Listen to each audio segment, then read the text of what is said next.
What you have to understand about ancient empires is that whatever their rationale, the reality is that these are organisms that live for conquest.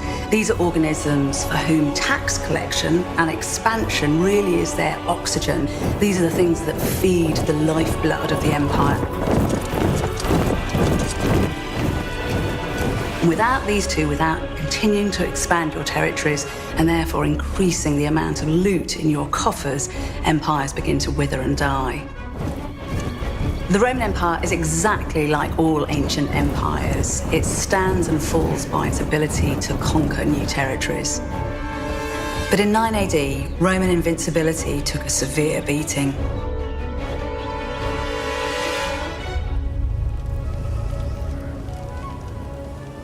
An entire Roman army, commanded by Publius Quintilius Varus, was defeated by a confederation of German tribes.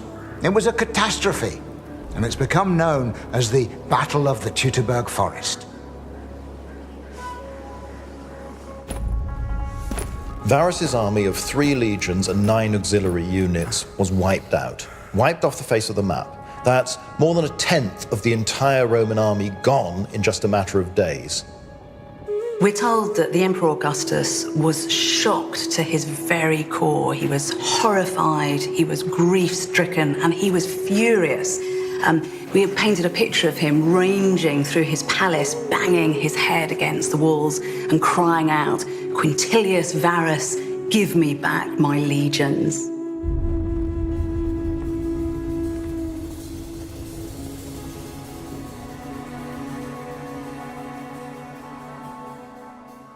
20 years before the defeat in the Teutoburger Forest, Augustus had already begun to deploy legions in the area. It was an area known then as Germania Magna. And it was a dangerous area, populated by independent, warlike peoples. Augustus had come to power by winning a civil war and defeating Mark Antony, but he needed clean glory. He needed to be killing genuine foreign enemies rather than fellow Roman citizens. So he embarked on the greatest period of expansion the Roman Empire would ever see. So they now occupy much of modern-day Turkey, the Middle East, North Africa, Hispania. They go right up to Switzerland, through Central Europe.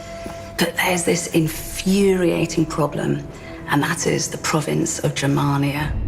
Augustus can't take the risk, the strategic risk, that turning to the east and fighting the Parthians will open up Rome to attack by Germans. The man chosen to command the army and to control and to suppress the Germanic tribes is called Publius Quintilius Varus. Varus was trusted, but not one of the very best. He was the sort of second most reliable commander around. Actually, probably the character to watch in this campaign is somebody called Arminius. Arminius was from one of the royal families of the Cherusci tribe, so he was a German aristocrat, a German prince, but he was also a Roman citizen. Arminius' job within Varus's army was to lead the auxiliary cavalry, and this is a really prominent, really potent position to be in. Romans brought in auxiliaries in order to provide capabilities that Romans themselves could not fulfill. Overall, the army was at least 50% non-Roman citizen, 50% auxiliaries. They provided the vast majority of the army's cavalry, and they provided troops like archers, slingers, men who were specialist troops. It's clear that Varus trusted Arminius, counted him as a friend, perhaps in a slightly patronizing way, but Arminius had dined at Varus's table on frequent occasions. But in private, he is plotting and planning. He wants to steal back from Rome his homeland, Germania. Arminius plans very carefully. He creates a false rumor of rebellion further east, which lures Varus away. He does what a Roman commander should do. He stamps out any sign of rebellion by marching straight at it, putting on a show of force. When the Roman army moves, it has got to have scouts in front, out on the flanks, and behind the trailing elements of the army to ensure that they are not ambushed. Arminius and his cavalry abandoned the Roman army to join and lead a Germanic revolt. The loss of the German auxiliaries was an appalling blow to Varus. But also, these men who've now left you half blind have gone and joined the other side.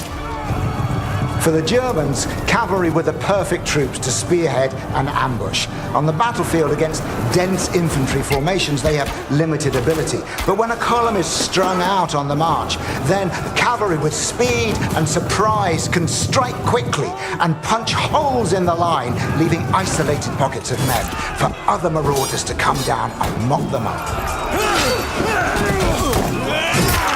The fighting lasted for 4 long days, and we're told that between 15 and 20,000 men were killed.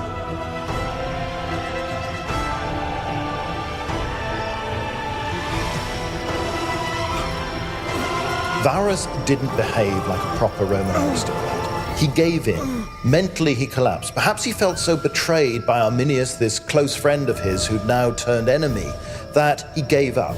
And Varus took his own life early on in the days of battle. So Varus had lost, and that means that Rome had suffered one of the greatest defeats in its history. In the aftermath of the battle, you really feel the heat of the fury of these tribes against their would-be invaders, and the reprisals are simply brutal.